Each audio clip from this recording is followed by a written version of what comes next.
Welcome back to Tales from the Pit. This is going to be officially episode 2. Now, full disclosure, this episode has been previously listed up on Raise Your Horns. But what I ended up deciding to do was creating a separate playlist, this one here, Tales from the Pit, to talk about all things music related that doesn't fit into a reaction. So I'll be talking about concerts, my interaction with fans, all that stuff, instead of bogging down my reaction playlist. And I am going to edit this video from the first published Raise Your Horn segment, and hopefully I can do it well enough to where it's a decent product with this new intro compared to the previous intro, or I might just leave the previous intro in, and so now you have 2 intros. We're going to see. But I just wanted to explain that you may have already seen this episode.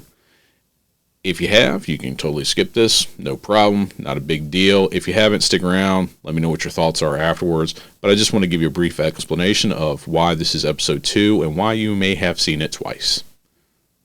Welcome back to Polar Press Presents. I'm DW Sauer, and today I'm going to change things up. Instead of a reaction, I'm just going to talk about my experiences at some concerts and some bands that I had wanted to see, never got the chance to see, and then finally the opportunity of seeing them. So this episode of Raise Your Horns with me, I'm going to call Tales from the Pit. So today I'm going to look at 2 bands, Korn and Hatebreed. But before I do that, I want to give a shout out to Penbrook's own fellow YouTuber, author, Daniel Munro. So I want y'all to go check him out, subscribe to his channel. He's got some great videos. He goes over a little bit of everything as well. And it's pretty awesome when he's got his gaming videos. He'll go and break down just some stuff in life. And it's pretty cool. Movies, all that. And I think you'll really enjoy it. And if you're an aspiring author, make sure you go check it out because he's got some amazing writing tips. He's also got a really great series called Beyond Fiction. Takes a little bit of everything in life. He goes over some natural accidents as far as natural disasters. Sorry, lost my train of thought there for a second. And he also talks about some criminal activities and things like that. So it's really interesting. He's got some great videos. I think you'll enjoy it. But please make sure you go and subscribe to Penbrook's own author, Daniel Munro. I'll put everything in the bio description of this video.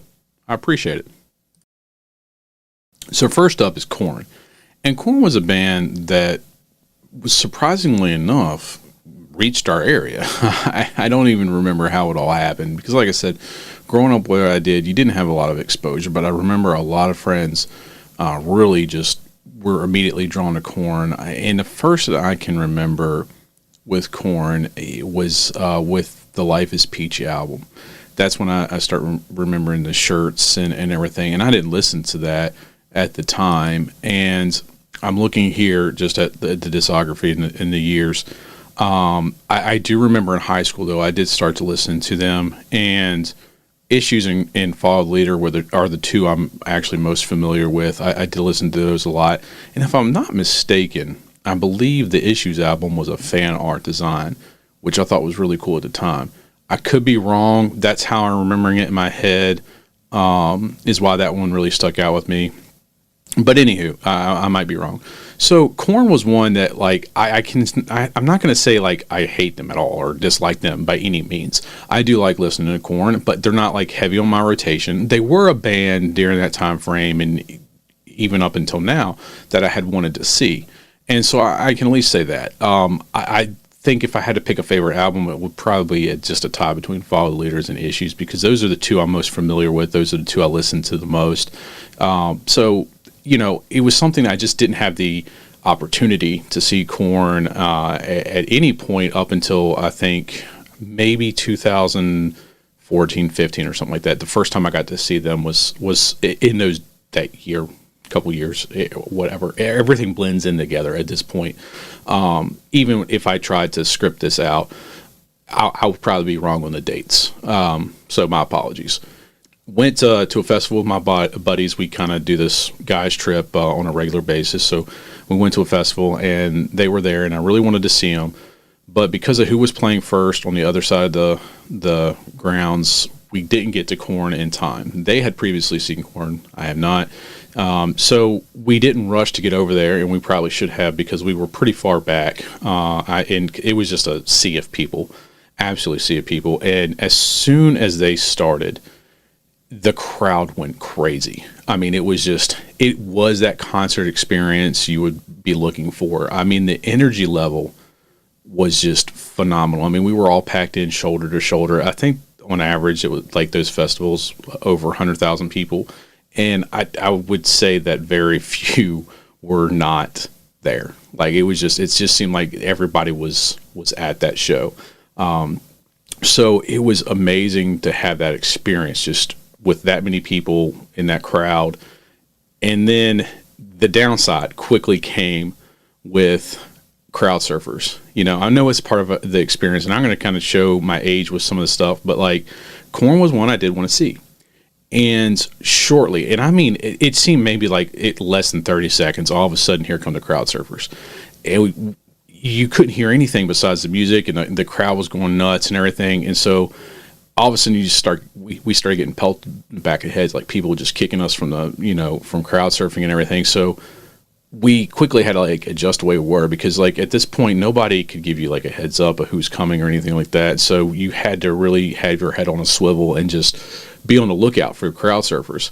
So I felt like, even though I got this really awesome crowd experience, that first time I saw Korn, I didn't really get to see them, because we got to a point where we kind of standing sideways trying to check out to see who was coming from the back, so we wouldn't get hit in the head or anything like that. And and so I would look and then look, and it literally head was on a swivel. So I don't feel like that first time I actually got to see them. So I told my buddies, if I get the chance to see them again, y'all can go in and do whatever. Y'all can get in the crowd and all that, but I'm going to be on the side. Like, I just want to be able to see a show.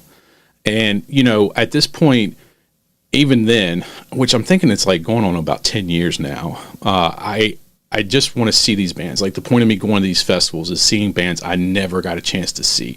Even though I live in an area now where within a couple hours drive north or an hour drive south, I can end up seeing almost anybody on tour. They tend to come, like I said, 2 hours north or about an hour south. So it's not that bad now. Problem is just getting the time to be able to do that, right? So the next time I saw Korn, it was still at a festival, but it was the show I wanted to see the first time too. They are just great showmen. They have great energy. The sound was phenomenal as well. Sometimes at these festivals, especially when they're outdoors, that you can't, the audio is just not great. But they had them really tuned in to where everything was just projected really well. The stage show was incredible. So with Korn, they're a band that I hope I get to see at least one more time, because it was that great of a show. And like I said, it was the crowd experience from the first time was something I was glad to be a part of. A little disappointed I didn't get to see enough of the show, but it was still fun. It was a good experience, but it wasn't as great as getting to actually see them perform. So when I'm going to do these Tales from the Pits, I'm going to look at like the energy level and just the show overall. And Korn is going to be, in the ranking system I'm going to use is just 3 lightning bolts. Keep it simple. And so they're a 3 lightning bolt. I mean, it was just one of the most energetic shows I have ever seen. It was one of the shows that I don't think, I take it back. I've seen other shows with a crowd that was that into it, but it just kind of seemed like the crowd at that show was almost a step above everybody else that I had previously seen. I mean, and I've seen some great shows, I've seen some great crowds, but just something about that show, they were just over the top. All right, so next up, we're going to do Hatebreed. So Hatebreed is a band that I had wanted to see for many, many years.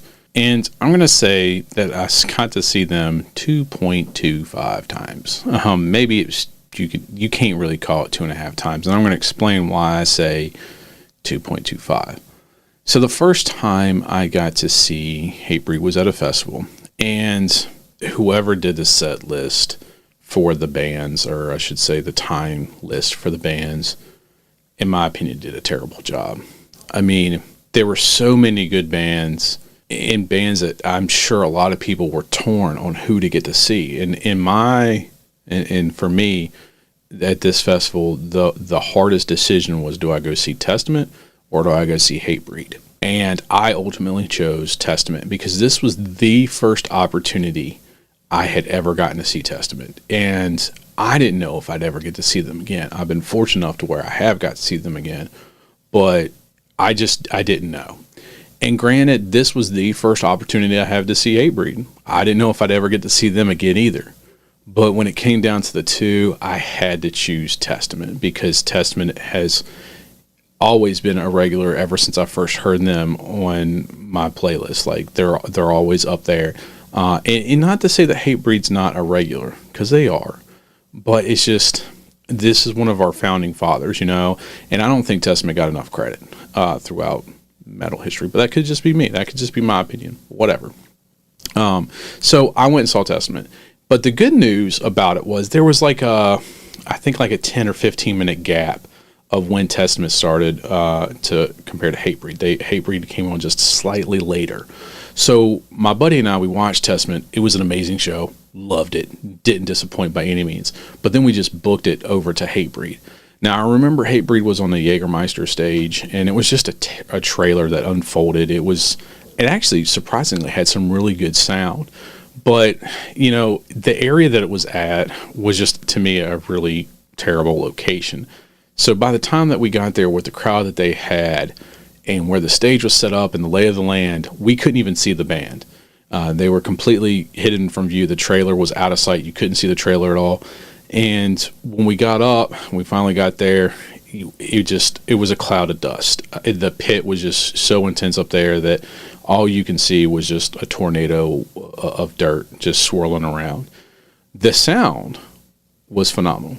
I think we at most we heard 3 songs, but those 3 songs were awesome. So I really can't count that I saw them to an extent, or I can at least say I saw them 0.25 times. But it definitely made me want to hopefully get to see them again, because like I said, it was still that great of a performance just for those couple songs that we did get to hear. And then I get to see them 2 more times at festivals later, and they don't disappoint. And I know the way these festivals are done. Like, it's not a mystery that they want to make sure that they get the more popular bands to headline and things like that, because you're going to be drawing in crowds based off of their popularity. And I think Hatebreed's possibly underrated. We might be able to say that. And they shouldn't be. Every single time that they perform, their crowd, they bring the masses.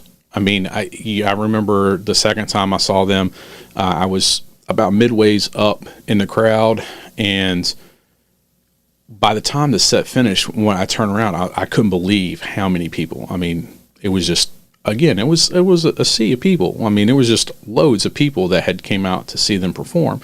And maybe I'm wrong. Maybe I could be remembering it wrong. But that's how I remembered it. It was just a lot more people than what I thought would be there. And so it was great to see. It really was. And every time that I've seen them, well, the 2 full sets that I've seen and that first 2 songs, it wasn't the same show. And that's what I think is great about the bands who perform live. You're not seeing the same show like that. And I know this is going to sound like a criticism, but when we've gone to these festivals, Shinedown has pretty much been at every single one. And they've either closed a night or they've been close to closing one of the nights. And I don't want to sound like I'm being negative towards them, because they have made their mark in history. They are highly successful. They've got a large following of people, and it's well deserved for their style of music. It's not for me. I don't care for it, but they have made it, and they've made their mark, and they're successful, and they're going to continue to be successful. But they're also more of a poppy rock sound, and so they're going to draw a more diverse crowd than what somebody like Hatebreed would. Unfortunately, Hatebreed's not going to appeal to the masses like somebody who has a pop rock or pop metal sound. And I don't even know if there's a genre of pop metal, but I think we really need to make sure we have that, because there's even some metal bands and even new metal bands that I think are more poppy than what they are metal, but whatever. That's just me. But every festival we've been at, the lead singer, Shinedown, has said, every time he's paused and interacted with the crowd, which is great, you interact with the crowd, it's just always been the same thing. And there will be a one point, and this is not a word-for-word quote, but it's pretty much like this. He'll stop and say, I want everybody to look up at the stars. And then everybody looks up. And he's like, oh, you can't see them because they're all down here. But every time, And granted, they might play a few new songs or something like that when it comes out, but it's just, I get the vibe that I'm in the exact same show I was 2 years ago, a year ago, 3 years ago, 4 years ago. It doesn't matter if I don't like a band or not, or listen to its music. I still think you owe it to your fans to do something different, to change things up, but whatever.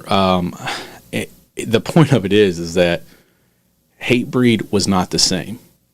Granted, they have a large catalog of tunes that they can play, but I was never bored. I never felt like I was in the same show that I had previously seen.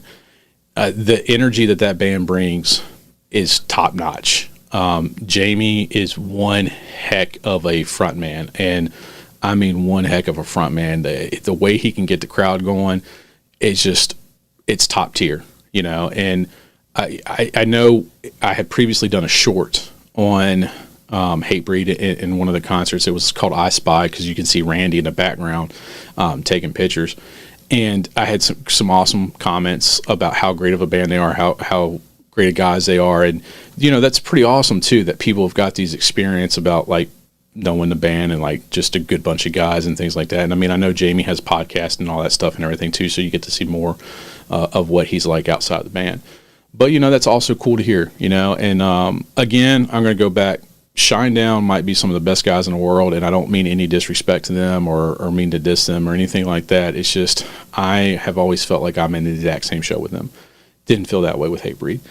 And the crowd with Hatebreed is top tier too.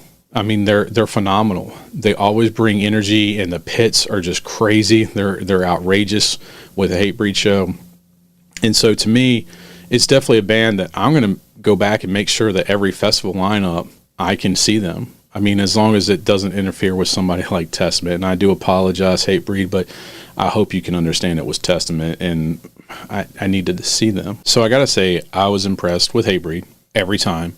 There's somebody I'm definitely going to want to see more and more, because their energy level, so we're going to get to our rating system here, is definitely 3 bolts. They bring it. The fans bring it. It's a great and unique concert experience, in my opinion. Even at a festival, they definitely separate themselves from others performing. Phenomenal job by the band. Always a great sound. Always a great experience. And it's it's a pleasure. Plain and simple. Use some old school terms there. It's just a pleasure to get to see it. And I'm very fortunate I got to see it. And I highly recommend that you see them as well if you get the chance. Whether it is at a festival or whether it's on their own. If they come near you, go see them, because you will not be disappointed. They put on a heck of a show. So thanks for listening to my rambles about just my experiences and sometimes at these festivals and shows. This is something I'm going to not do every week or even frequently, but I'm going to do every now and again, just to kind of share some experiences and how I felt about some of these bands I've listened to for decades, some of the bands that I might have seen for the first time at one of these festivals. So I appreciate you for sticking around all this time, because it was a rather lengthy video this time. And if you are inclined to do so, please like and subscribe. At least subscribe. Helps me out a whole lot. Greatly appreciate you. If you are up for a good read, check out one of my books. That helps me as well. But thank you.